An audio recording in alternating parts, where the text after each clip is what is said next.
Buon pomeriggio a tutti e grazie per la vostra partecipazione a questo appuntamento conclusivo del ciclo di conferenze organizzato in occasione del centenario dell'Università Cattolica del Sacro Cuore.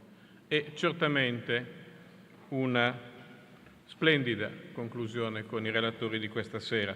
Ringrazio il professor Michael Sandel per aver accettato il nostro invito a tenere una lecture su uno dei temi cruciali per il futuro delle democrazie e in particolare del sistema educativo. Michael Sandel, non bisognoso di presentazioni, mi limito a ricordare, insegna teoria del governo all'Università di Harvard, studioso tra l'altro della teoria della giustizia e nei suoi importanti studi ha sottoposto a un critico confronto con i valori, i grandi temi della contemporaneità, il liberalismo, l'etica pubblica e le dinamiche dei processi democratici. Da ultimo la manipolazione del corpo e della mente in funzione di incremento delle prestazioni individuali, in un lavoro che abbiamo avuto l'onore di pubblicare nella nostra editrice, nella nostra University Press Vita e Pensiero, dal titolo Contro la perfezione, l'etica nell'età dell'ingegneria genetica. Il tema di oggi evoca il titolo provocatorio di un suo recente e conosciuto studio, La tirannia del merito. Ha accettato di discuterne con lui e per questo lo ringrazio e gli do un calorosissimo benvenuto e un ritorno nella sua università, il professor Romano Prodi. Non ha certo bisogno di presentazioni, mi limito a ricordare che il vertice del suo percorso è stato la laurea in giurisprudenza in questa università, poi ha fatto alcune altre cose, il Presidente del Consiglio, il Presidente della Commissione Europea, il professore, il Presidente dell'IDI, fino ad un'altra vetta che è stata una seconda laurea di questa università, in questo caso ad honorem, e anche di questo siamo orgogliosi, in scienze politiche. Grazie per essere ancora tra noi. Considerata la qualità dei relatori, un discorso sul valore del merito sembrerebbe che non si debba nemmeno aprire, perché ne sono loro i primi testimoni.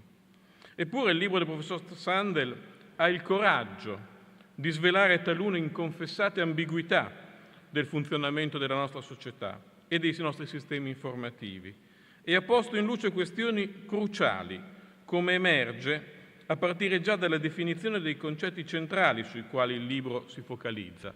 Che cosa è il merito? Che cosa è la meritocrazia? Come facciamo a misurarla? Il termine meritocrazia è diventato un mantra della contemporaneità e più viene usato o abusato e più tradisce i suoi limiti. Del resto la parola, ci ricorda nel suo libro, professor Sandel, è stata coniata per esprimere un insulto e a ben vedere lo era e lo è stato anche nel nostro ambiente culturale, ha portato una connotazione negativa fino agli anni 70.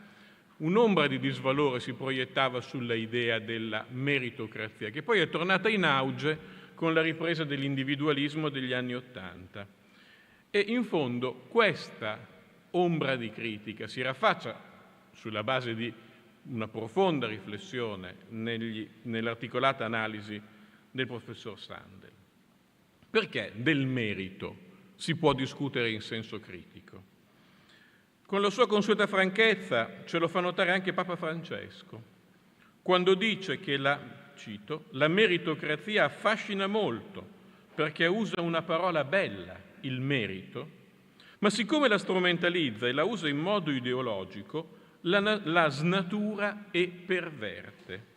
In tal senso la meritocrazia, cito ancora, sta diventando una legittimazione etica della diseguaglianza. Penso che il Santo Padre abbia letto il libro del professor Sandel in questo caso. Per molti anni, infatti, l'evocazione del merito ha rappresentato una figura retorica utile per riuscire a conciliare il valore dell'uguaglianza con l'inevitabile differenza di posizione sociale ed economica dei singoli. La tirannia del merito esprime una degenerazione della seducente idea che esista una correlazione tra talento, lavoro e merito e che per suo tramite possa realizzarsi la crescita dell'individuo e insieme a lui il sistema di istituzioni che si fa garante di quella correlazione. Ne deriva la sensazione di un processo virtuoso. Se un soggetto possiede una determinata qualità, che giunge a perfezionare grazie allo sforzo personale e la società gliela restituisce sotto forma di una ricchezza e di un riconoscimento sociale congruenti, l'esito è certamente positivo e dovrebbe ricadere a vantaggio di tutti. Se poi si danno garanzie che tutti i soggetti, indipendentemente da ogni fattore discriminatorio, possano accedere alle stesse opportunità, l'altro topos di una meritocrazia che si dichiari o si autodichiari giusta, è che il punto di partenza sia uguale per tutti. Allora il senso di questa correlazione si approfondisce e nobilita. Il processo non è solo efficace, è anche appunto giusto ed equo. È motivante un principio che riconosce il talento come primus movens nella formazione della persona. Ancora più virtuosa appare l'idea che la costruzione sociale, grazie a un sistema educativo coerentemente orientato, si fondi su talenti da coltivare e meriti da distribuire in conseguenza, valorizzando la responsabilità dell'individuo rispetto al proprio destino. Questo quadro, che è facile condividere nelle sue linee, però pone almeno due problemi. Se sia giusto che la differenza di merito, ossia capacità, talento e impegno, scavi differenze tra le condizioni individuali profonde e di quale profondità. E poi se davvero esiste quella parità di opportunità che legittima eticamente la differenza di condizioni individuali. Ci sarebbe poi un'altra questione delicatissima, quella della legittimazione dei migliori, cioè dei dotati che abbiano coltivato il proprio talento, a comandare, a reggere la società. Un problema che come minimo risale a Platone e che, se mi permettete, e ne sarete lieti, lasciamo da parte. Restiamo allora ai primi due. L'esasperata valorizzazione di ciò che chiamiamo merito crea, anche nelle società più efficienti nel favorire un equo accesso alle opportunità, una nuova aristocrazia. Non un'aristocrazia del sangue, ma delle capacità, o meglio, di quelle capacità, e questa è un'altra insidia sottesa a questo approccio, di quelle capacità selezionate dal sistema come utili per l'affermazione sociale dell'individuo. Non tutte le qualità portano al successo e portano anche, però, questo sistema di selezione ad estromettere altri individui. La nostra Costituzione si propone di consentire l'accesso ai più alti gradi dell'istruzione ai capaci e meritevoli, come sappiamo bene recita l'articolo 33, capaci e meritevoli. Ma dall'altro lato assegna alla Repubblica il compito di rimuovere gli ostacoli che limitano il pieno sviluppo della persona umana, l'articolo 3, secondo comma, e chiama tutti a concorrere al progresso materiale e spirituale della società, l'articolo 4, tutti, non sono i capaci meritevoli di prima. Ai rischi e alle possibili distorsioni di una società del merito, intesa come società basata sulla massimizzazione vincolata delle risorse, che concepisce il rigore della scienza sociale come corrispettivo di una necessità quasi naturale dei processi di selezione, non si risponde adeguatamente senza prendere in considerazione, come è stato detto da uno studioso della nostra università, Luigi Pasinetti, il dinamismo senza precedenti della nostra epoca storica, quella che nasce dalla rivoluzione industriale. Le conseguenze si fanno sempre più incalzanti di fronte agli effetti della globalizzazione, che, come accennato, scava differenze sempre più profonde tra società, tra sistemi sociali e tra individui. Allora il problema del merito e della giustizia non può che risiedere nel cuore stesso di una dottrina sociale che sia anche conoscenza autentica, cioè pienamente umana, dei fenomeni della società contemporanea, in quella unione che è caritas in veritate in re socialis, come dice Benedetto XVI. E lo cito: accanto al bene individuale c'è un bene legato al vivere sociale delle persone, il bene comune. È il bene di noi tutti, formato da individui, famiglie e gruppi intermedi che si uniscono in comunità sociale. Volere il bene comune e adoperarsi per esso è esigenza di giustizia e carità. Impegnarsi per il bene comune è prendersi cura da una parte, e questo, mi permetto di incidere, è scisso dal merito individuale. Si ha diritto alla cura indipendentemente dalle proprie qualità, da come le si è sviluppate e dai propri meriti. È prendersi cura da una parte e avvalersi dall'altra di quel complesso di istituzioni che strutturano giuridicamente, civilmente, politicamente, culturalmente il vivere sociale. In tal modo, dice il Papa, prende forma di polis, di città. Si ama tanto più efficacemente il prossimo quanto più ci si adopera per un bene comune rispondente ai suoi reali bisogni. Il tema, allora, torna a essere quello dell'impiego dei propri talenti, del rendere conto di come li si spende e quindi di correlazione etica della competizione, il che richiede, dice il professor Sandel, di sforzarci a ripensare il modo in cui concepiamo il successo. Una società caratterizzata da egoismi individuali non riesce a tollerare le differenze e a renderle una ricchezza per il bene di tutti. Il secondo tema, con il quale concludo, per lasciare il giusto spazio a chi ha più merito di me per parlare, per stare al merito, il secondo tema con il quale concludo attiene alle chance di sviluppo delle capacità individuali e chiama in causa, come prima dicevo, quello del funzionamento della società e soprattutto il ruolo delle istituzioni educative, cioè di noi che siamo qui. Fin troppo immediato è qui chiamare in causa l'abusata immagine del sistema educativo e soprattutto dell'università come ascensore sociale. E in effetti in Italia l'università è stata un ascensore sociale per molti anni e facilmente lo era, incidendo in una società scarsamente istruita, quella che usciva dal secondo conflitto mondiale. Peraltro proprio il libro di Sandel ci dimostra lucidamente che quell'ascensore è molto più facile chiamarlo dall'attico o comunque da un piano alto per salire ancora più in alto, e mentre diventa assai difficile salirvi sopra partendo dal basement e quindi diventa strumento di consolidamento di quella aristocrazia non di sangue, ma di cultura, di conoscenza, di possesso delle informazioni, di ceto sociale, di cui prima facevo riferimento. E così accade che da decenni le università si interrogano sulle ragioni per cui quell'ascensore sociale sembra essersi inceppato, perché non sempre l'istruzione universitaria mantiene le promesse che pure, esplicitamente o implicitamente, formula. A prescindere dalle riflessioni che si potrebbero fare, ovviamente in altra sede, sui sistemi formativi, su quello italiano in particolare, di certo appare poco produttivo, per la parzialità della prospettiva, concentrarsi esclusivamente, come spesso facciamo, sul funzionamento del meccanismo di questo, tornando all'immagine di prima, ascensore.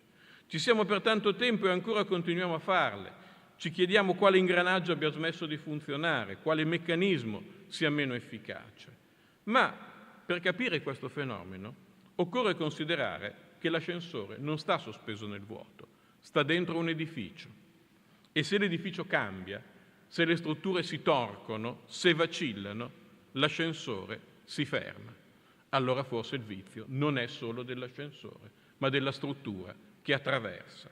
In altre parole, per capire se i nostri sistemi formativi siano ancora capaci di promuovere la persona, di promuoverla giustamente, come prima dicevo, o per capire come quei sistemi debbano modificarsi per assicurare oggi lo sviluppo della persona, occorre capire come si sta modificando l'edificio, che cosa sta succedendo intorno, cosa sta accadendo alla nostra società, non solo quali sono le conoscenze utili, ma quali sono i meccanismi di relazione tra individuo e istituzioni. Domande estremamente difficili e per questo abbiamo bisogno di essere guidati da pensiero profondo, da menti illuminate, da persone esperte. Per questo sono grato ai relatori di oggi di essere qui con noi a riflettere su questi temi. Grazie.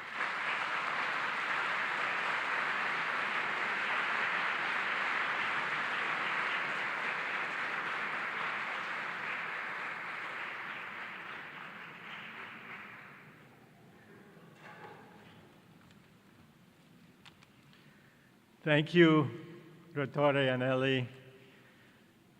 And it's an honor to be in the company of Professor Prodi.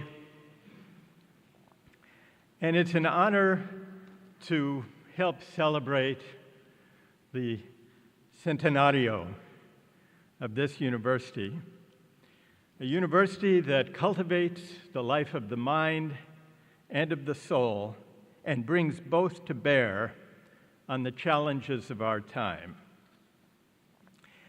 And so today, in that spirit, I would like to speak about our fractured, polarized civic life and about the moral and even spiritual rethinking we need to heal it. Our civic life isn't going very well.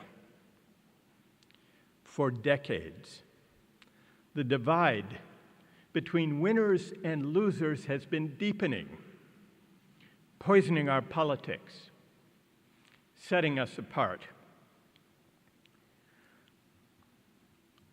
This divide is partly about the deepening inequalities of income and wealth that we've seen in recent decades. But it's not only that.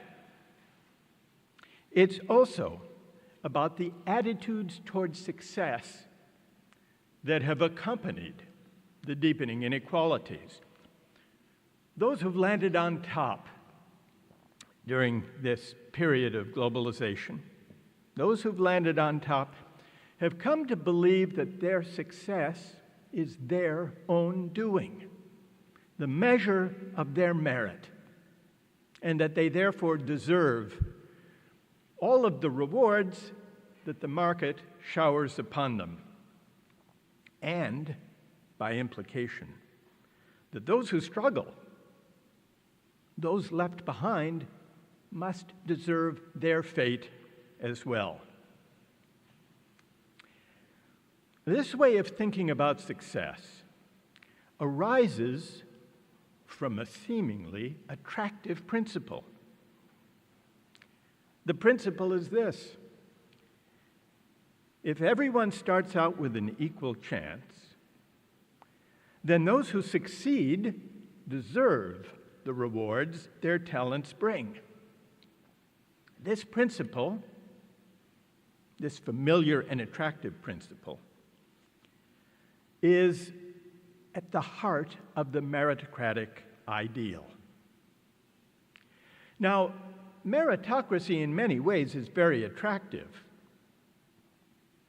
If I need surgery, I want a well-qualified surgeon to perform it. That's merit. If the alternative to meritocracy is assigning social roles on the basis of nepotism or corruption or inherited privilege, then meritocracy is a liberating alternative. It even seems to be an egalitarian alternative. But there's a problem with meritocracy. Part of the problem is that we don't live up to the meritocratic principles we profess. Children born to poor parents tend to stay poor when they grow up. Affluent parents have figured out how to pass their advantages onto their kids. I'll give you an example. At Ivy League universities in the United States, despite generous policies of financial aid, there are more students in these places from the top 1% of the income scale than from the entire bottom half of the country combined. But there's a further problem, a deeper problem. It's not only that we failed to live up to the meritocratic principles we proclaim, the ideal itself is flawed. And the reason it's flawed is that meritocracy is corrosive of the common good. Let me explain why. First, let me mention two familiar and compelling moral objections to meritocracy. even a perfectly realized meritocracy. The first objection is this: having the talents that enable me to get ahead is not my doing. It's my good fortune. Suppose we could bring about a society where everyone began the race at the same starting point. And suppose that everyone had equal access not only to the starting line, but equal access to good coaches, training facilities, running shoes, healthy diets, and so on. Even so, who would win? The most gifted runners would win. But being a gifted runner, being gifted generally, is a matter of luck. So it's hard to see how the winners, even the winners of a fair race, can claim that they morally deserve the winnings. That's the first objection. Second, the fact that I live in a society that prizes the talents I happen to have, that too is a matter of good luck. Take an example from the world of sports. Cristiano Ronaldo is a great football player. He reaps enormous rewards for his talents. But those rewards reflect the fact not only that he's a great athlete, but that he lives in a society and at a time when football is enormously popular. Had Ronaldo lived during the Renaissance, his earnings and his fame would have been less. People weren't that interested in football back then. They cared more about fresco painters. So this is a second element of contingency in who gets what, who wins what rewards. These are the two familiar objections, the familiar moral objections to meritocracy. I would like to introduce a third, which matters a lot in politics these days. This has to do with the attitudes toward success that meritocratic societies promote. Meritocracies encourage the winners to believe that their success is their own doing. It leads to what might be called meritocratic hubris, the tendency of the successful to inhale too deeply of their own success, to forget the luck and good fortune that helped them on their way, to forget their indebtedness to those who make their achievements possible: family, teachers, neighborhood, community, country, the times in which we live. Such hubris is not only morally unattractive, though it is that, it also deepens the divide between winners and so-called losers. And it's this feature of meritocracy that is most deeply corrosive of the common good. Now, one way to try to address the divide between the winners and losers of globalization is to try harder to level the playing field so that everyone has a truly equal chance to become a winner. But this project does not address the inequalities of esteem that meritocracies produce. Because even if somehow we could find a way to enable everyone to have an equal chance to succeed, the divide between winners and losers would persist. The real problem lies in the image of social life as a race, as a competitive race, in which the successful believe, and have reason to believe, given the prevailing ideology, that they have earned their success, that they've earned it, along with the benefits that flow from it. Paradoxically, the closer we come to achieving true equality of opportunity, the more plausible it seems to those who succeed and also to those who struggle, the more plausible it seems that the winners have earned their success and deserve its rewards. So these are the objections to meritocracy. I want to say something about how the third objection, about attitudes towards success, can help us make sense of what has brought about the depolarization in our societies today. But before I do, it's worth noticing that meritocratic attitudes towards success, about who makes the most money, about who accumulates the most wealth, about who wins the greatest political power, these attitudes towards success have a precedent, a parallel in the past, a parallel in theology. Now,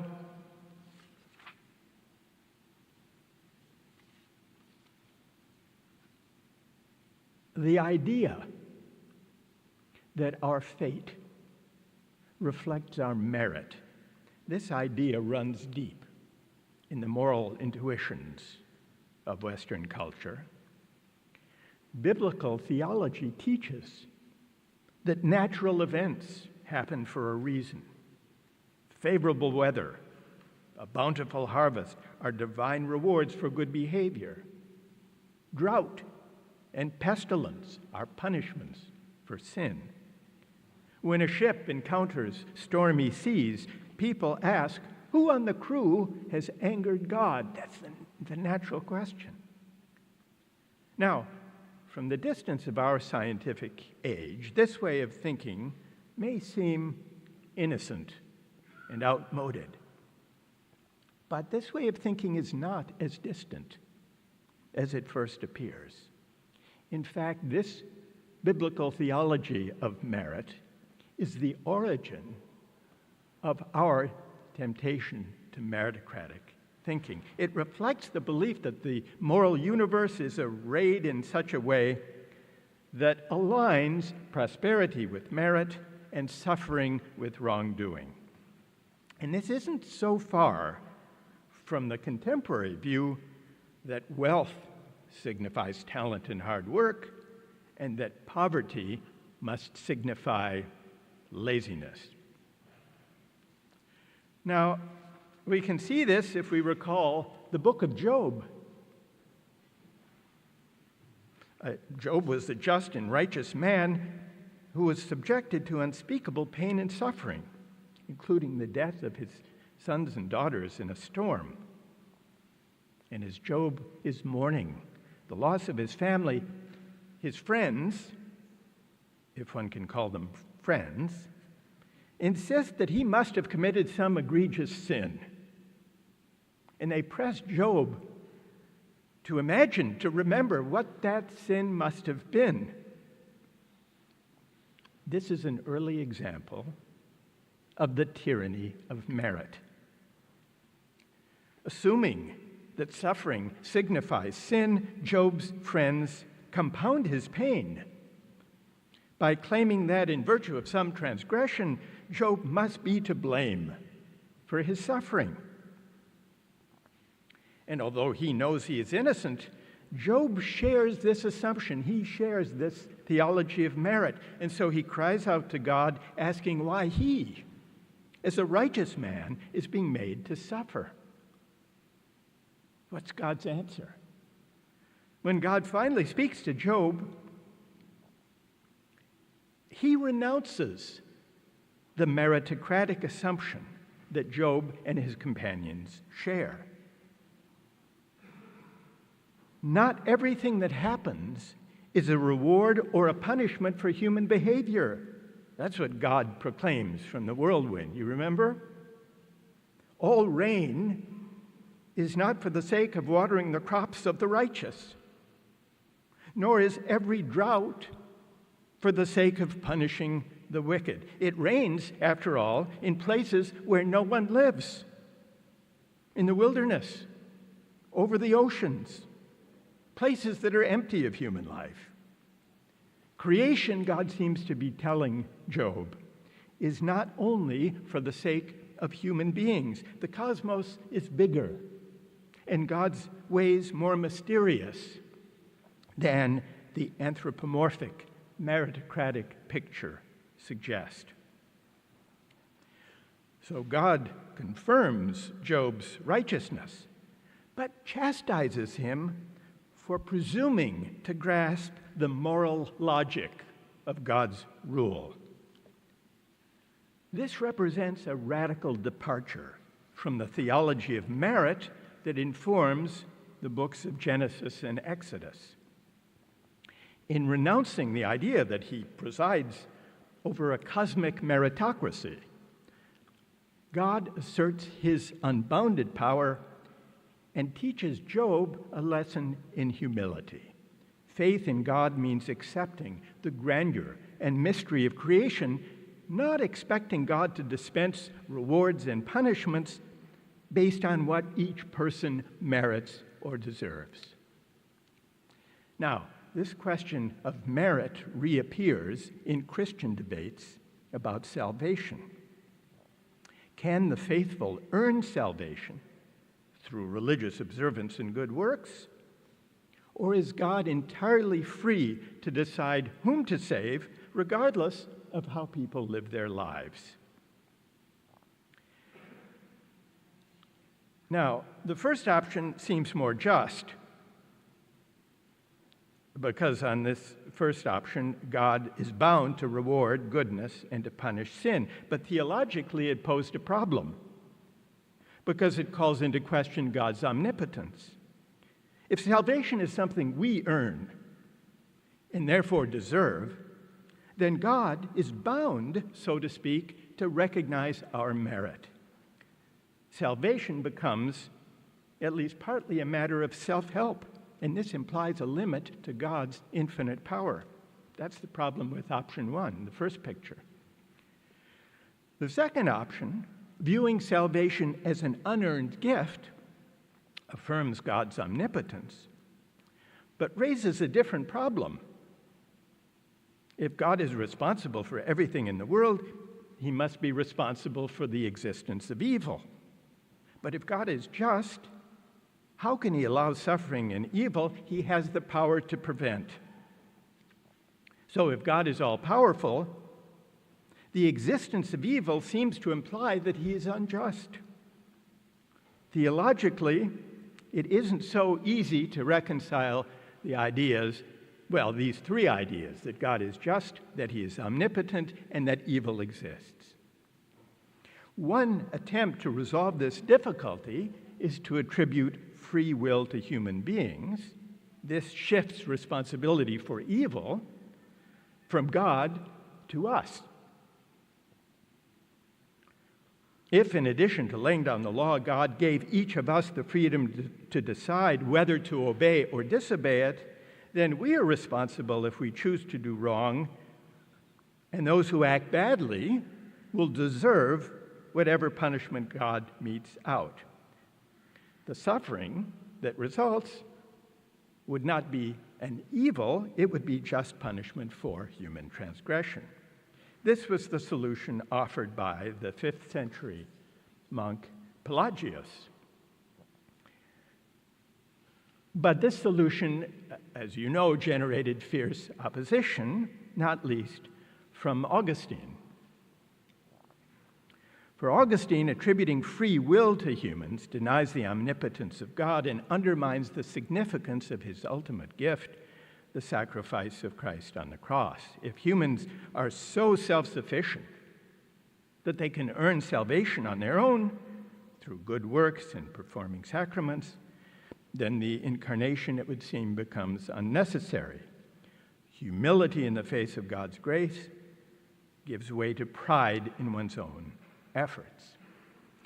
But a pure theology of grace is difficult to sustain. It's not easy to sustain the belief that faithful religious observance and good works don't win God's favor or generate merit in his eyes. And when faith is embodied in outward observance, mediated and reinforced by various church practices, a theology of gratitude and grace can slide, almost inevitably perhaps, toward a theology of pride and self-help.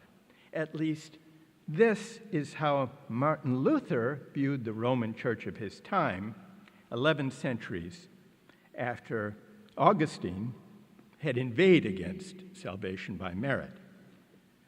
So the Protestant Reformation was born as an argument against merit. Luther is reiterating Augustine's theology of grace,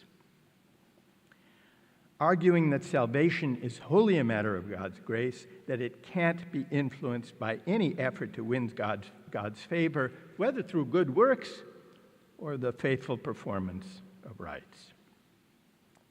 Well, so what happened? What happened to this position? Luther's stringent doctrine of grace, like that of Augustine, was resolutely anti-meritocratic. And yet, paradoxically, the Protestant Reformation he launched led to the fiercely meritocratic work ethic that the Puritans and their successors brought to America. How did this happen? Well, in a few sentences, here's how it happened. Like Luther, John Calvin, whose theology inspired the Puritans, held that salvation was a matter of God's grace, not determined by human merit or deservingness. Calvin taught that who will be saved and who will be damned is predestined, not subject to change based on how people live their lives. But this doctrine of predestination created unbearable suspense. People want to know whether they are among the elect or the damned. This suspense, the persistence and urgency of this question led Calvinists to a certain version of the work ethic. The idea was this: since every person is called by God to work in a vocation, working intensely in that calling is a sign of salvation, a sign of salvation. A lifetime of disciplined work in one's calling is not a route to salvation, but rather a way of knowing whether one is already among the elect. It's a sign of salvation, not its source. But it proved difficult, if not impossible, to resist the slide from viewing such worldly activity as a sign of election to viewing it as a source.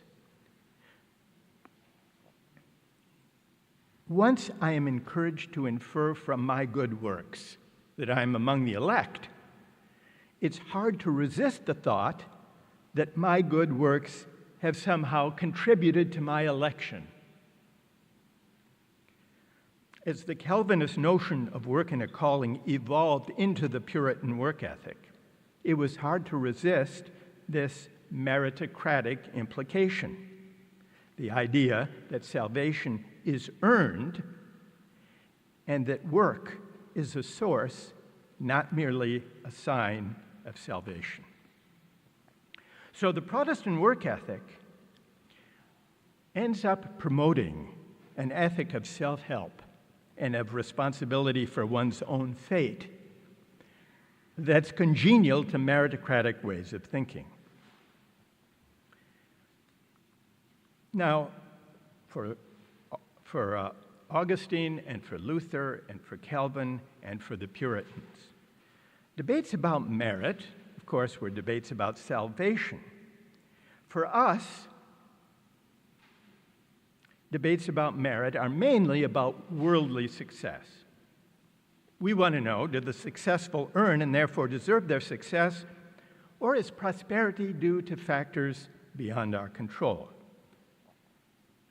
At first glance, these two debates might seem to have little in common. One is religious, the other is secular.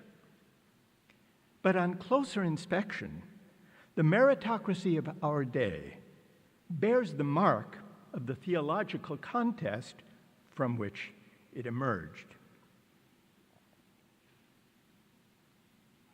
Our attitudes towards success these days may not be as independent of providential faith as we sometimes think.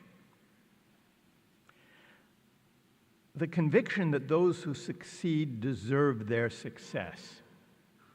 This idea is pretty close to the old idea that salvation can be earned, the Puritan idea. The triumphalist aspect of our meritocracy generates hubris among the winners and humiliation among the losers. It reflects a residual providential faith that persists in the moral vocabulary of otherwise secular societies. You might put it this way: today's secular meritocratic order moralizes success, economic success, in ways that echo the earlier providential faith.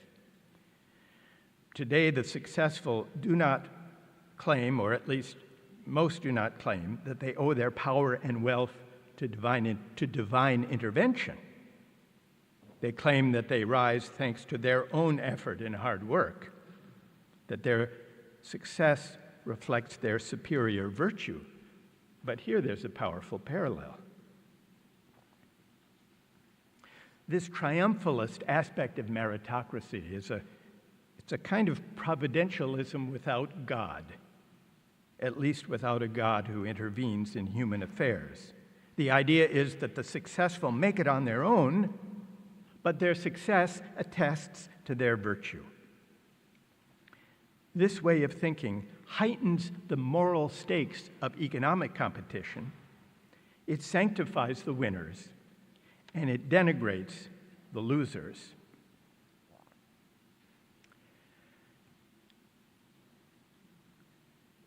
Think about the last 4 decades.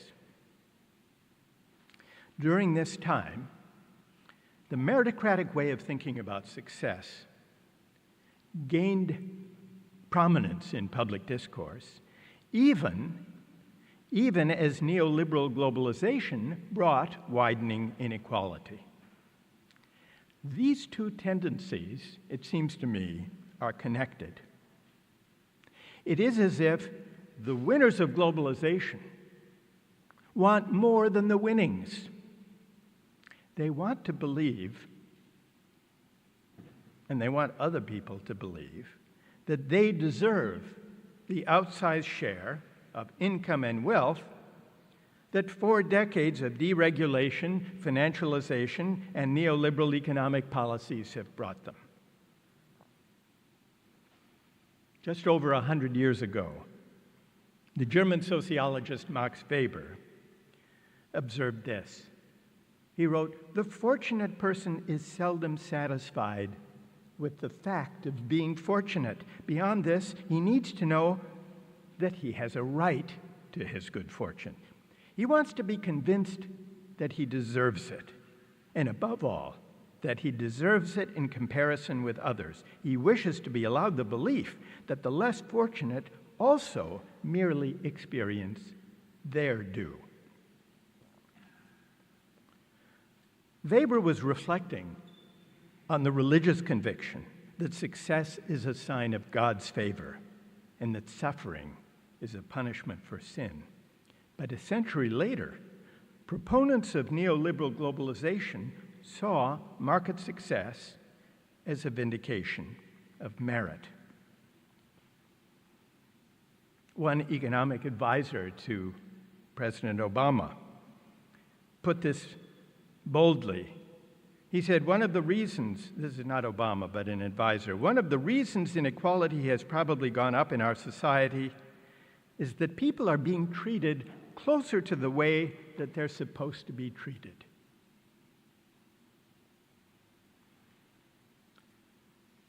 Meritocracy as a political project found expression in a familiar slogan. This is the slogan, and we hear it from politicians across the political spectrum. This is the slogan that everyone should be able to rise as far as their efforts and talents will take them.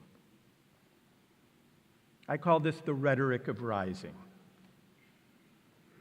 On the face of it, it has a certain egalitarian appeal because it emphasizes the importance of removing barriers to achievement.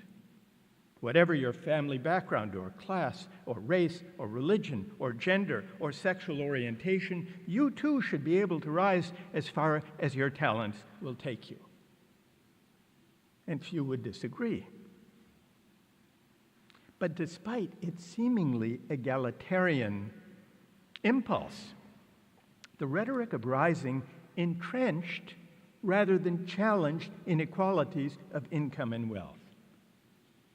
It did not propose to alleviate these inequalities by reconsidering the economic policies that produced them.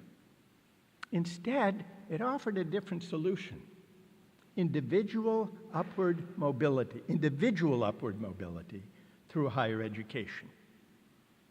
To workers frustrated by stagnant wages and the outsourcing of jobs to low-wage countries, political elites of the 1990s and 2000s offered some bracing advice. They said, if you want to compete and win in the global economy, go to university. What you earn will depend on what you learn. You can make it if you try. This is familiar political rhetoric. But the elites who delivered this message failed to see the insult implicit in it. The insult was this: if you didn't go to university, and if you're not flourishing in the new economy, your failure must be your fault. That's the implication. It's no wonder that many working people turned against meritocratic elites. One of the most potent sources of the populist backlash against elites is the sense among working people that elites look down on them. And this is a legitimate complaint.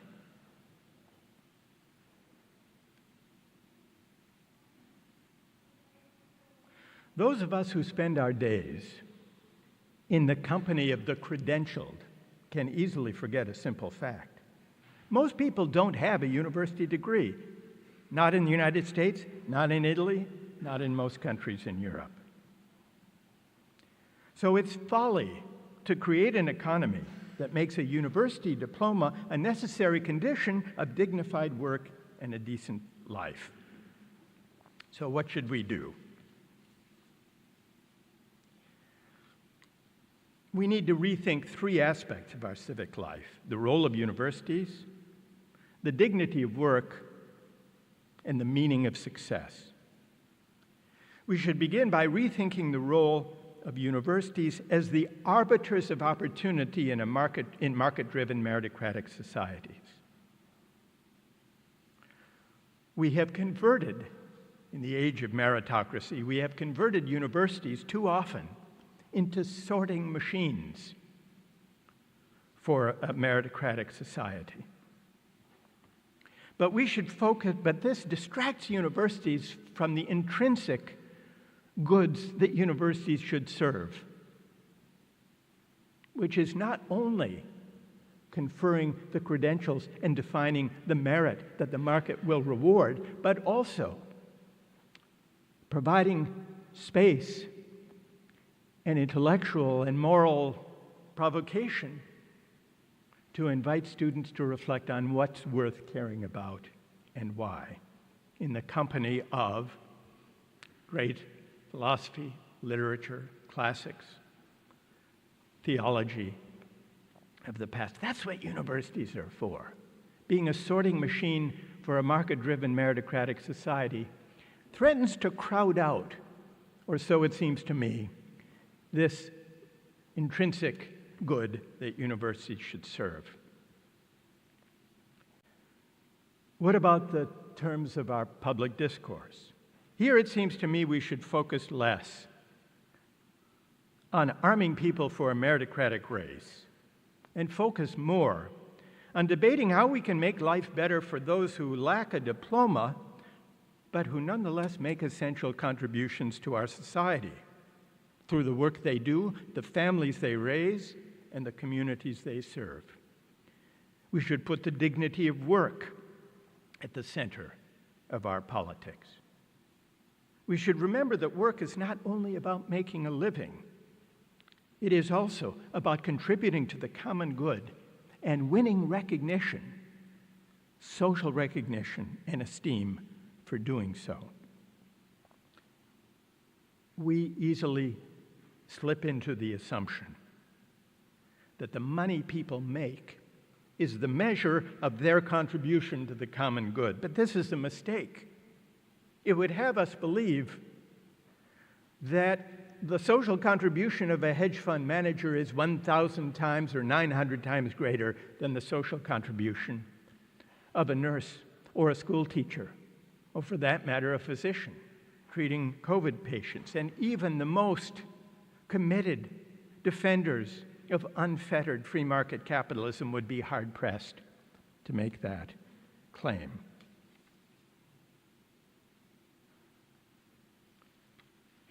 Martin Luther King Jr. understood this. Shortly before he was assassinated, he spoke to a group of striking sanitation workers, garbage collectors in Memphis, Tennessee. And he said this: "The person who picks up our garbage is, in the final analysis, as significant as the physician. Because if he doesn't do his job, diseases are rampant." And then he added this: "All labor has dignity."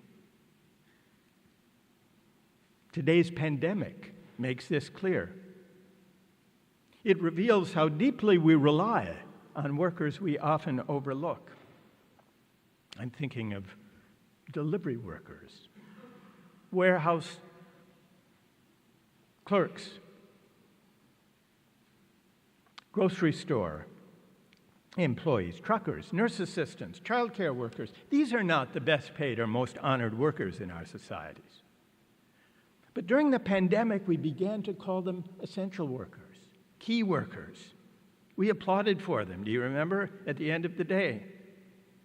This could be the moment for a broader public debate about how to bring their pay and recognition into better alignment with the importance of their work.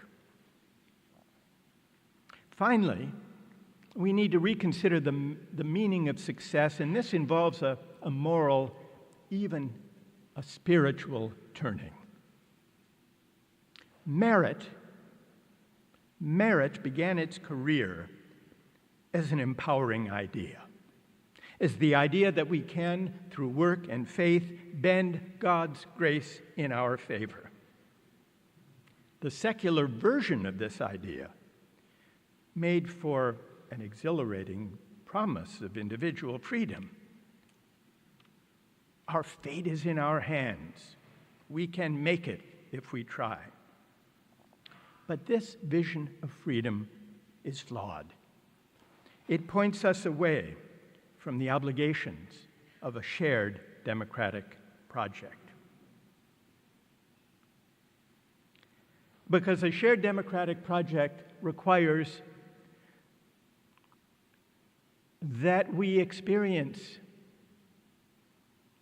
the sense in which we share a common life. This is why democracy and the common good are bound up with one another. Democracy doesn't require perfect equality, but it does require that citizens from different walks of life, different class backgrounds, encounter one another in common spaces and public spaces. For this is how we learn to negotiate and to live with our differences, and this is how we come to care for the common good. The meritocratic conviction that people deserve whatever riches the market bestows on their talents makes this kind of solidarity an almost impossible project. For why do the successful owe anything to the less advantaged members of society? The answer to this question depends on recognizing that for all our striving, we are not self-made and self-sufficient.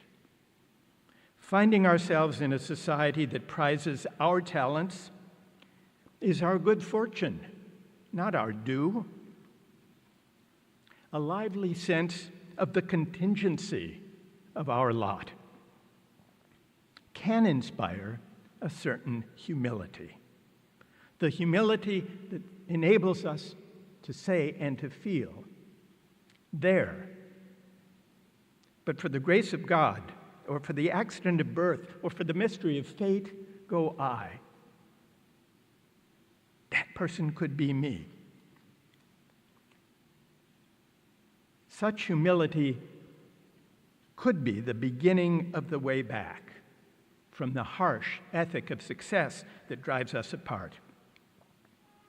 Such humility points beyond the tyranny of merit toward a less rancorous, more generous public life. Thank you very much. Thank you. Thank you.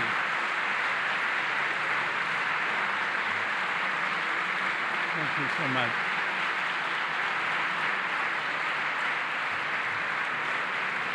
Thank you.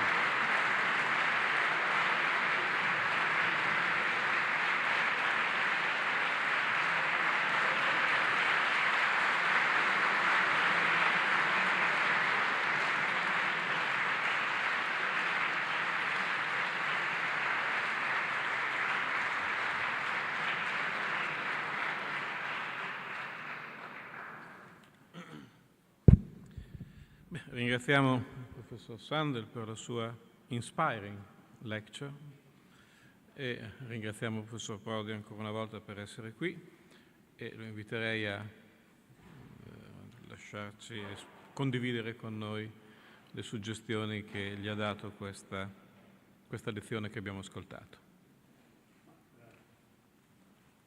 Pronto? Sì. Ma condividere è una parola forte perché ha fatto un esame estremamente critico e complesso, no? Della società.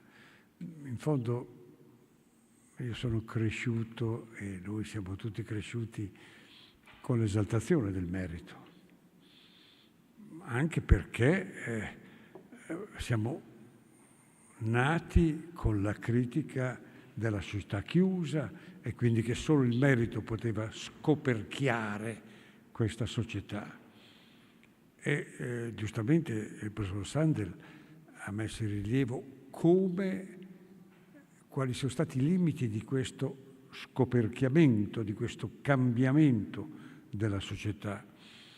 E la cosa che mi ha colpito è che tutto sommato è un discorso che vale per le persone, vale per i popoli, vale per la politica, non solo per il singolo successo nella società. È un discorso molto più generale di quello che ha fatto.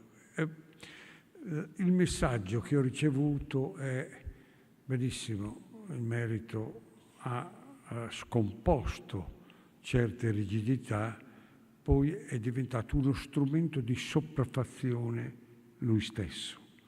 Cioè, è stato, e qui è l'aspetto estremamente interessante, è stato un elemento che ha maggiormente magnificato l'ingiustizia e la diversificazione. Questo è un messaggio abbastanza inatteso, professore, no? E d'altra parte, la cosa su cui riflettevo quando lei parlava era che questo aumento di diversificazione, di, chiamiamolo ingiustizia se vogliamo, differenziazione, è sempre più accettato, è sempre più accettato. Cioè l'esempio che lei ha fatto nei libri che io ho avuto dalla mia esperienza, no? Mi ricordo che 40 anni fa scrissi un articolo analizzando la struttura meritocratica e salariale di un'impresa in cui, dicevo, impresa media, il numero 1, la differenza fra il numero 1 e, diciamo così, l'operaio standard era di 1 a 30, io ricevetti decine di lettere di scandalo. Oggi la differenza da 1 a 300 è del tutto accettata. Quindi, mentre lei parlava, io riflettevo sul fatto, ma allora perché c'è questa accettazione della forzatura e dell'abuso della meritocrazia? Ecco, questo è il tema che mi ha affascinato, no? Perché poi è qualcosa che troviamo in tutte le società, no? Quando io penso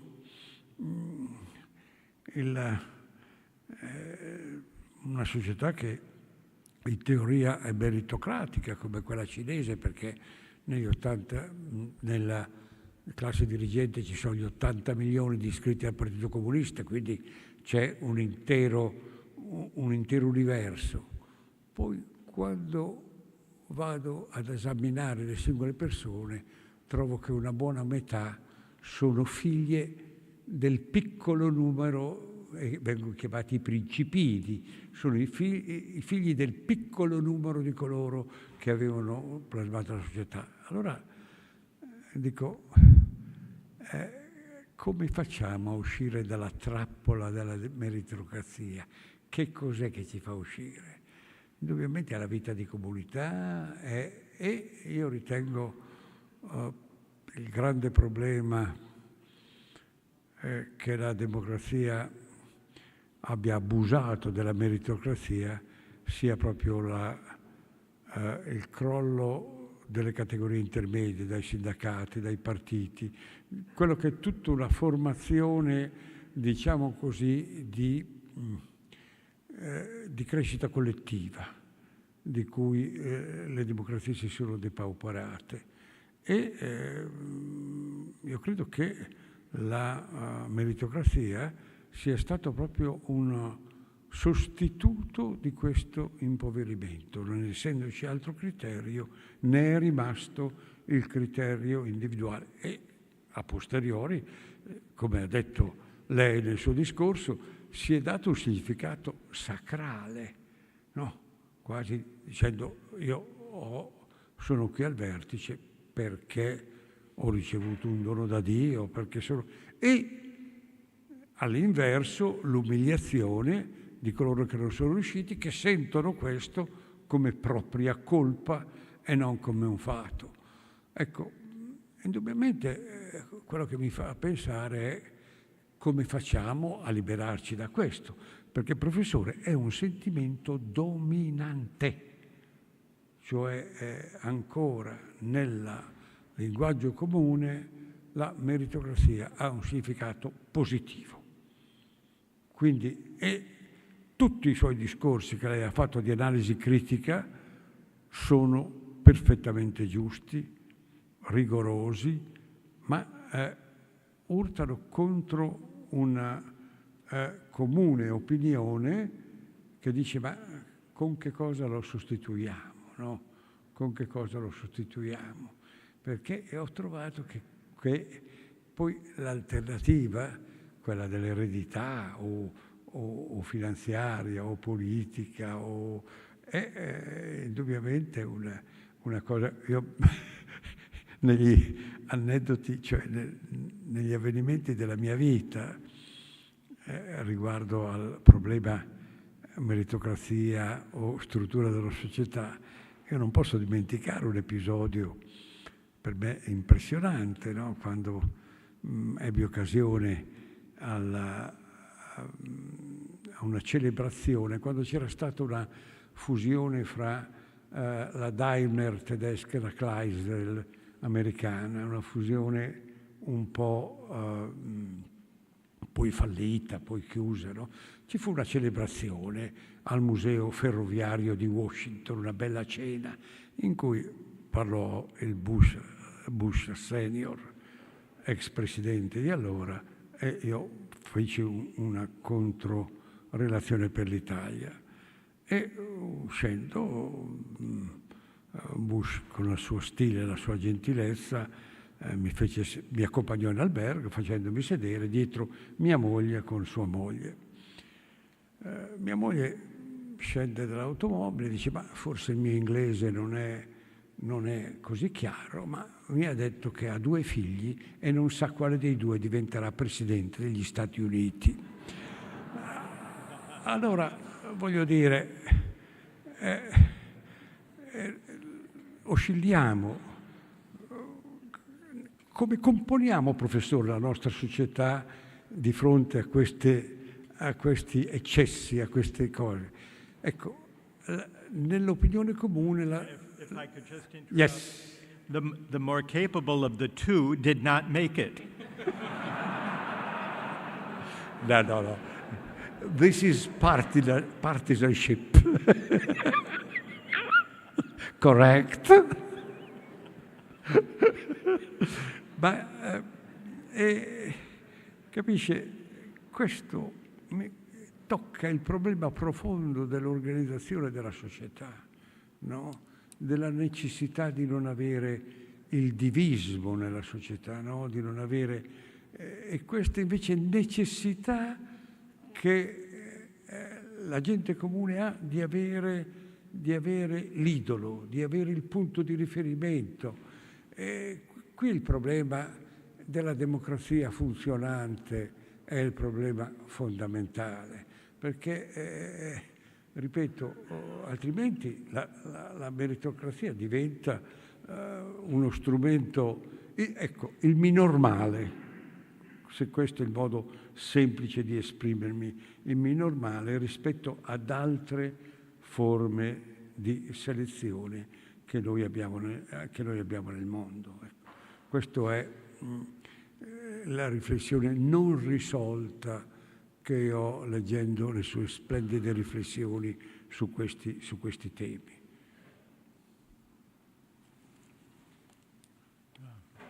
Well, thank you so much for those reflections, and let me say what an honor it is to share the stage with Professor Prodi, whom I greatly admire.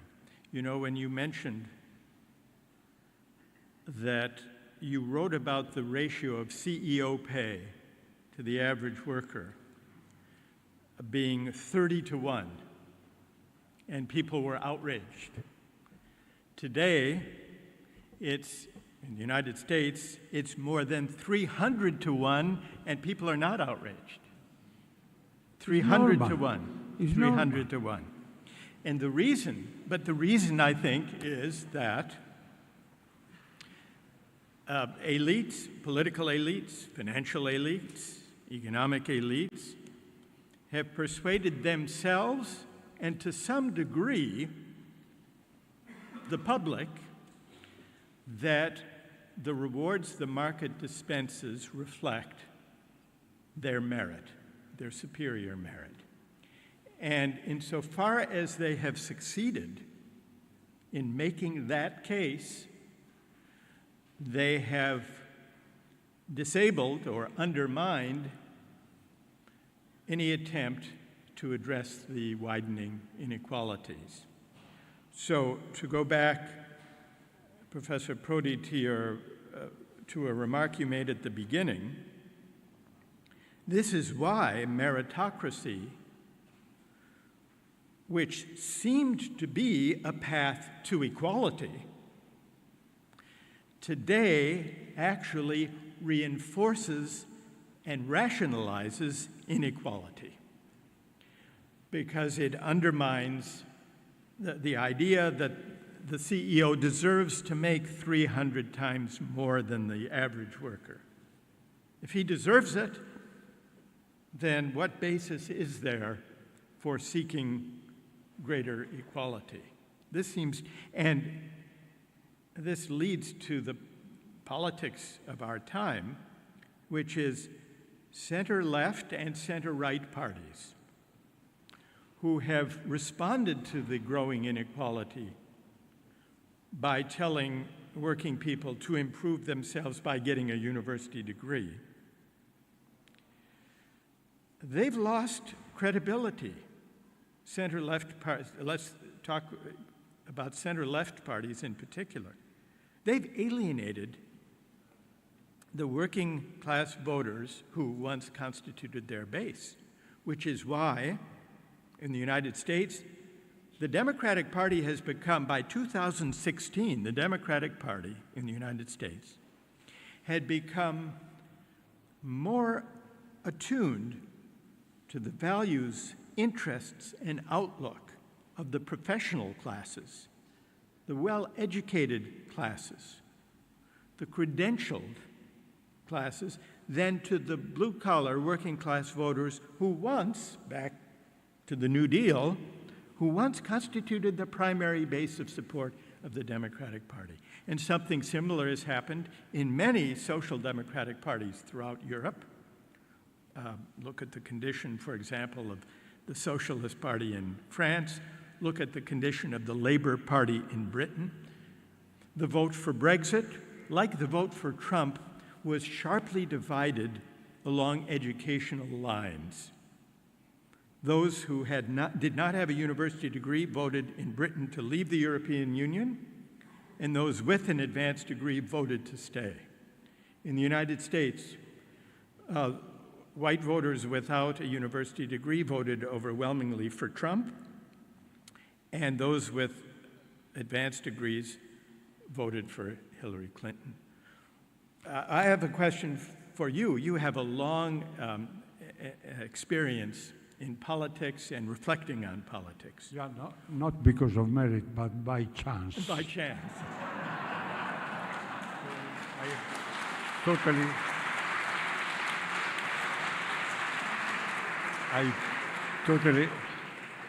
No, but really,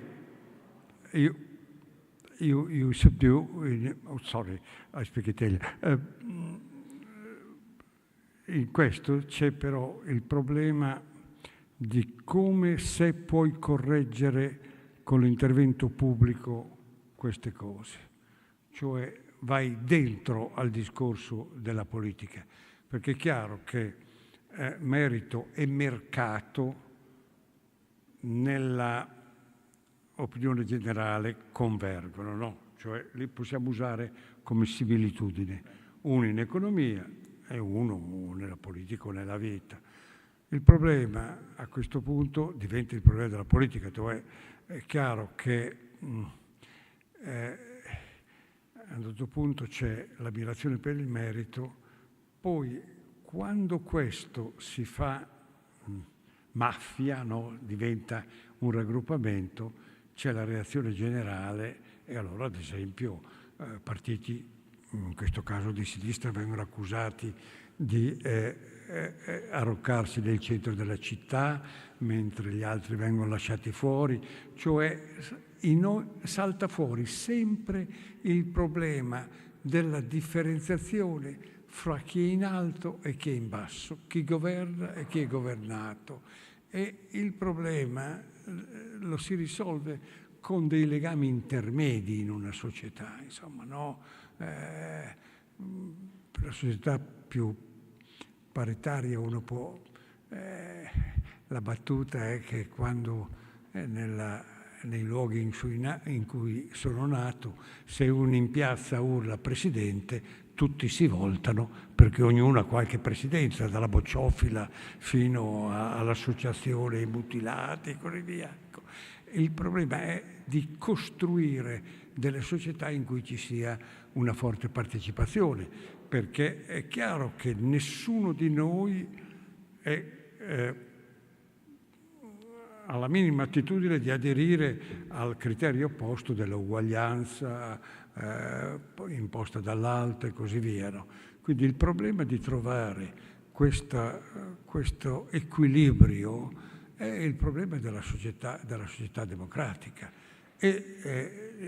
La crisi della democrazia deriva dal fatto che c'è tanta differenza appunto fra coloro che hanno raggiunto il livello elevato e gli altri, che il 40% non va a votare in tutti i paesi del mondo, in tutti i paesi democratici del mondo. Questo è il problema del risultato che noi abbiamo avuto con questa differenziazione, ma nessuno ha ancora trovato gli strumenti per colmare questa differenza. Ecco, queste sono le riflessioni così molto semplici, molto terra-terra, che io facevo leggendo i suoi libri e sentendolo oggi parlare. Cioè tutto quello che lei dice è una sfida per la democrazia.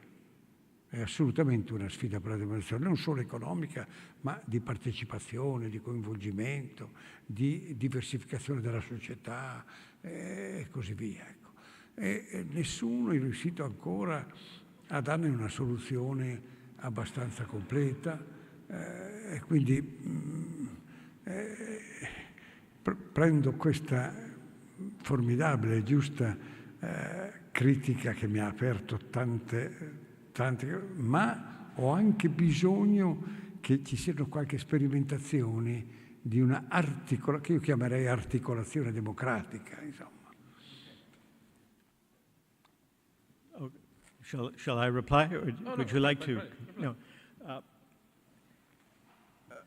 What you're pressing me on are solutions to this problem, and you express some skepticism that politics can provide a solution because, as you rightly point out, the crisis of democracy has largely to do with civil society, with intermediate institutions. And here's what I would say. First, part of the solution, part of the response to the inequality and to the crisis of democracy that it has produced does depend on working to transform civil society, to give citizens greater opportunities for participation, for the cultivation of civic knowledge and civic virtue, by creating more associations of the kind you describe, where when you say president, many people look up. Part of the problem of the last 4 decades is that the deepening economic inequality has undermined institutions within civil society that bring us together in the ordinary course of life.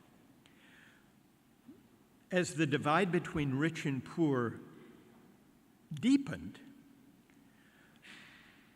those who could afford to do so bought their way out of the public spaces and common places, the public institutions that bring people together. I'm thinking of simple things like parks, municipal centers, recreational facilities, health clinics, public transportation, cultural centers, libraries, sports stadiums, sports arenas where citizens gather.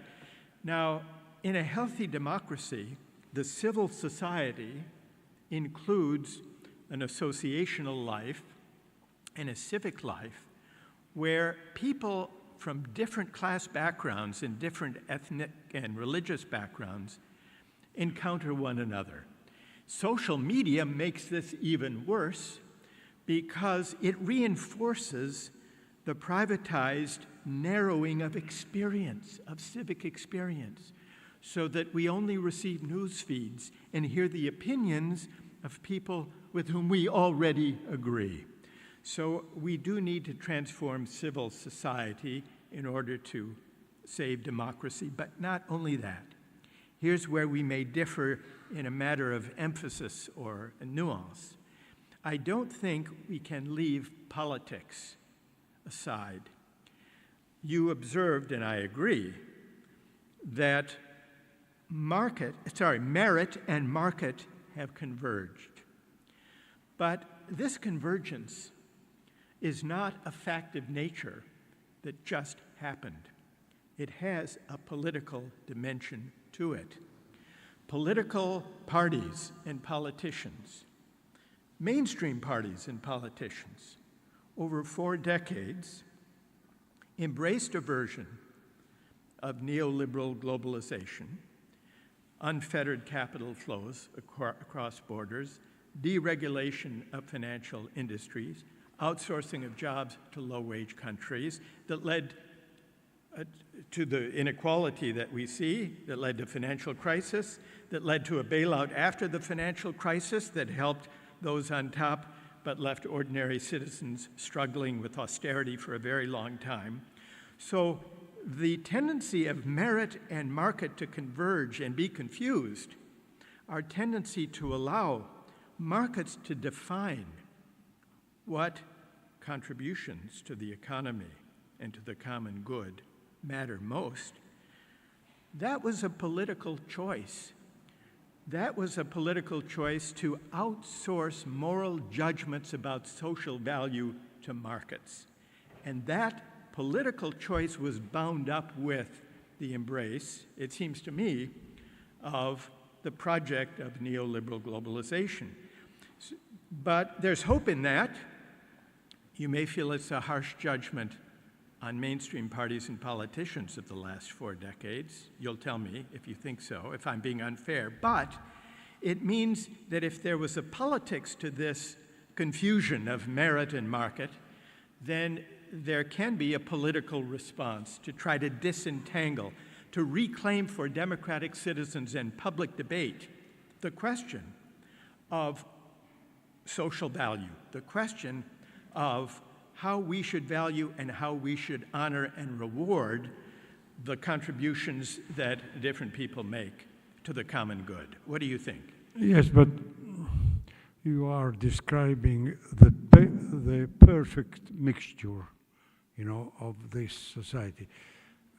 But this must be a working mixture. My point is, cioè, la mia riflessione è noi dobbiamo fare appunto questa composizione complessa della società.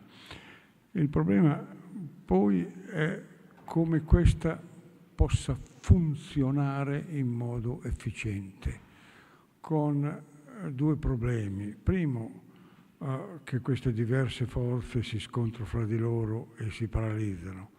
In secondo luogo, che nella nostra società non solo abbiamo un aumento di differenziazioni che lei ha così ben sottolineato fra ricchi, poveri, eccetera, ma abbiamo ormai delle strutture così potenti che sono al di sopra delle società.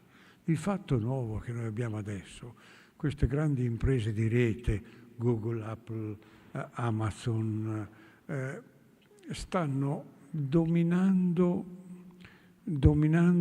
la vita economica e mitizzando quindi sia gli attori, sia i grandi protagonisti di queste imprese che i successi economici, e stanno andando al di sopra della società.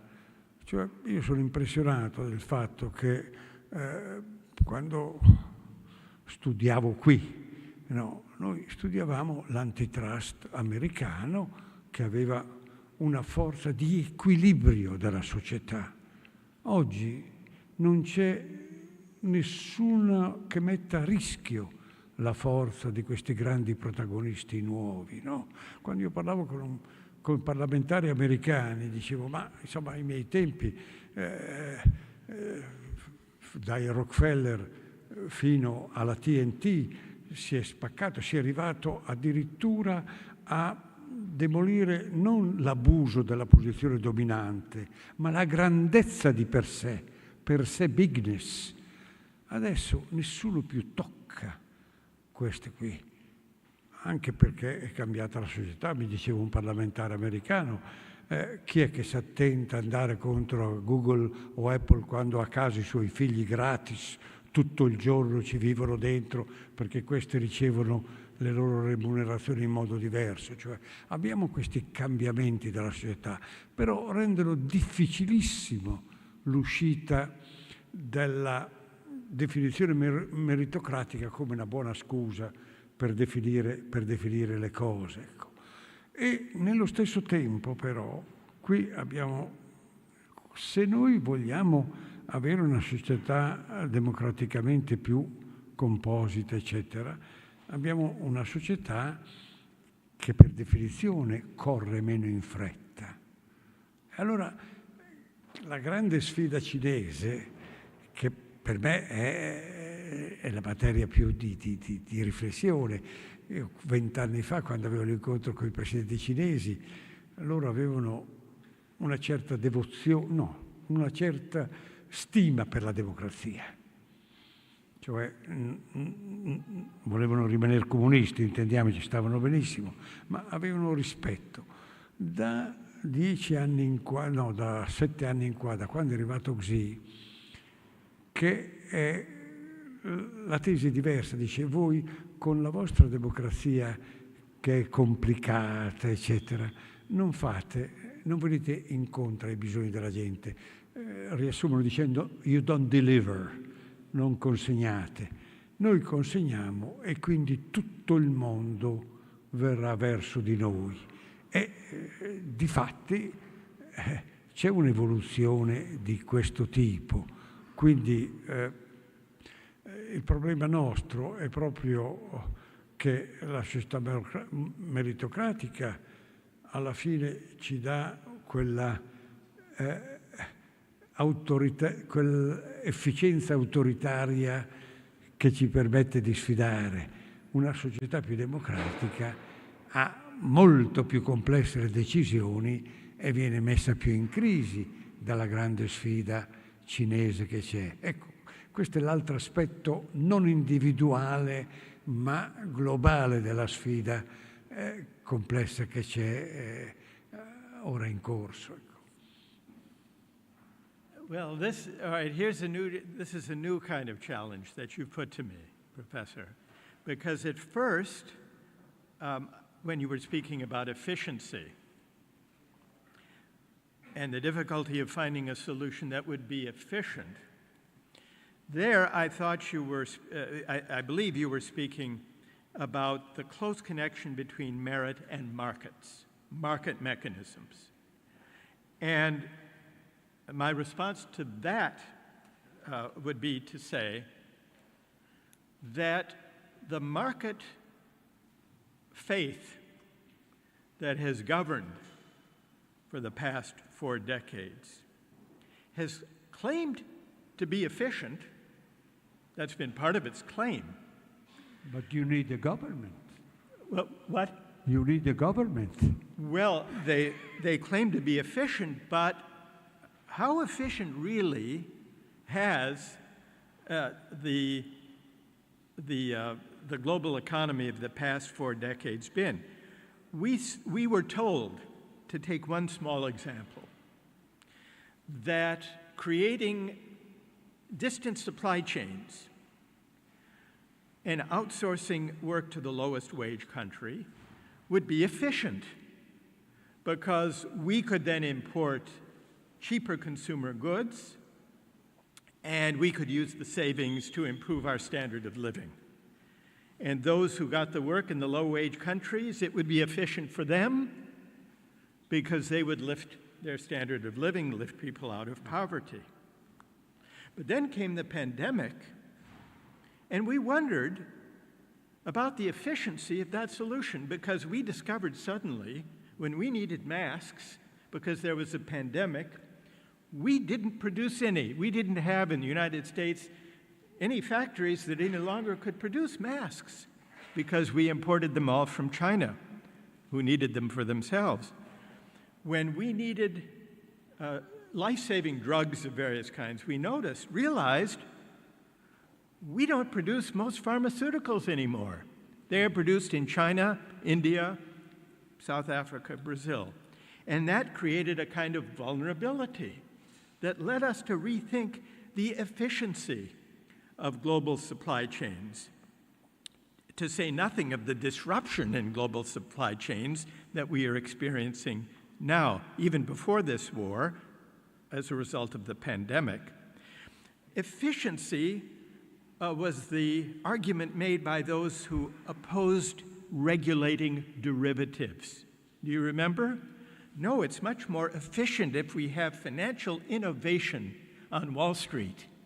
It will make the system less systemic risk, make the system more efficient. Well, the financial crash came, and that turned out not to be very efficient. It destroyed trillions of dollars of wealth. So even from the standpoint of efficiency, the market faith that underpinned the neoliberal globalization policies turned out not to be efficient. Now, social media, one word about social media. I think you make a very important point, that we no longer seem to believe that the role of government is to enact antitrust legislation, to bring big economic power to democratic account. We've given up on that. That's the point that you've made. But I think there is now a realization that we can't give up on that any longer. We have to revive the tradition that government exercises some check, some control on the excesses of economic power. But I would go beyond antitrust if we're talking about social media, if we're talking about Facebook and Instagram and Google and Amazon and Apple. The problem, especially with the social media companies, beyond the violations of privacy, beyond the economic power that they have, is that their business model depends on capturing our attention for as long as possible, so that they can gather more and more personal data, all for the sake of using that data to sell us, through targeted advertising, to sell us goods. Now, I don't know if you're on Facebook. Do you have a Facebook account? You do? No, you don't. So you're only on Instagram, is that it? Or no? I don't either. But the model is they provide the service free. They provide it free. It seems efficient. Yeah. It's a good deal. Yeah. People make the choice to take the service, to communicate with their friends and look at funny cat videos. Do you know about the cat videos that they have? They dominate you. Well, that's right. That's right.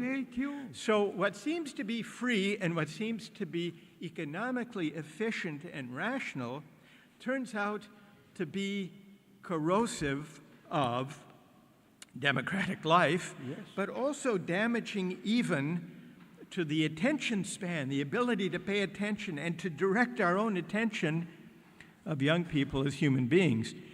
I've done my small... So here's my solution. Yeah, I have a solution. You say that they are corrosive of democratic life. But democratic life tries to use them. Yes. And so you... Right. That's right. You have a chain, huh? Yes. So here's a solution. Here's a solution partly that government can enact. The real problem is a business model that depends on making billions through targeted online advertising, targeting to you exactly the ads that you will click on and buy. because they know everything about you.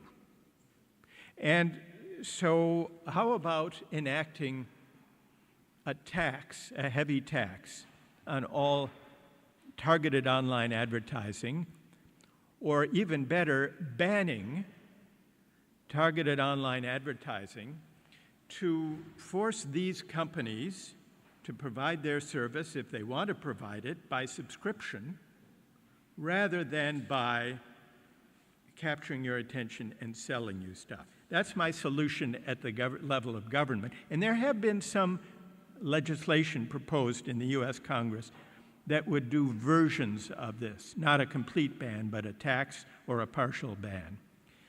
My solution, now going to civil society, as a teacher, is as a teacher,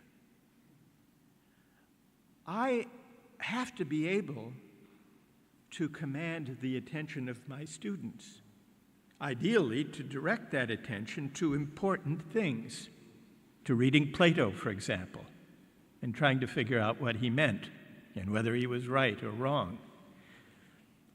But even if I am a compelling teacher at commanding the attention of students, I can't possibly compete. I've discovered this. I can't compete with screens and Facebook and email and search engines while the students are sitting in the class. So my small solution in the classroom has been to ban the use of screens, electronic devices in class. I don't know if you do that in this university. So here are two solutions, one at the level of government, the other at the level of education. What do you think of that? As a first, I agree. You like that? You agree. Mi pare che il rischio di passare qui la sera fino a domani mattina ad ascoltare questa discussione sia abbastanza serio, quindi mi permetto di concludere con un'ultima domanda al professor Sandel, che nasce dall'idea che è emersa dalla loro discussione, che in fondo le elite tendono a replicarsi e per replicarsi scelgono la categoria di merito che è più funzionale a questo scopo. Se scelgo il valore in battaglia avrò un'aristocrazia guerriera, se scelgo il denaro avrò una plutocrazia, se scelgo la capacità professionale avrò le meritocrazie contemporanee, come ci è stato spiegato. Però, mi perdonerà il professor Sandel, io un tentativo di recupero del ruolo del merito lo devo per ragioni di ruolo tentare, perché altrimenti farei fatica a spiegare ai miei studenti perché li facciamo studiare così tanto. E quindi mi domando, queste derive dell'idea di merito possono, anche riprendendo quello che lei ci ha detto dal punto di vista delle sue riflessioni sui temi teologici, possono trovare una nobilitazione associata all'idea di responsabilità? I hope so. The conception of merit that I think we as educators should promote as an alternative to the market definition of merit or the technocratic definition of merit that predominates in public life today is merit understood as the cultivation of civic virtue, of moral and spiritual reflectiveness, which requires that we in universities redirect our students in their aspirations from purely professional, pragmatic, careerist market notions of merit to merit as defined by a long tradition of humanistic learning in philosophy, in literature, in theology, in history, so that a university can be a place for students not only to prepare for a career, but also to figure out what they believe and why, what's worth caring about. A meritocracy of an elite cultivated by that kind of humane learning would be a meritocracy that I would welcome and defend. Grazie, Susanna, grazie.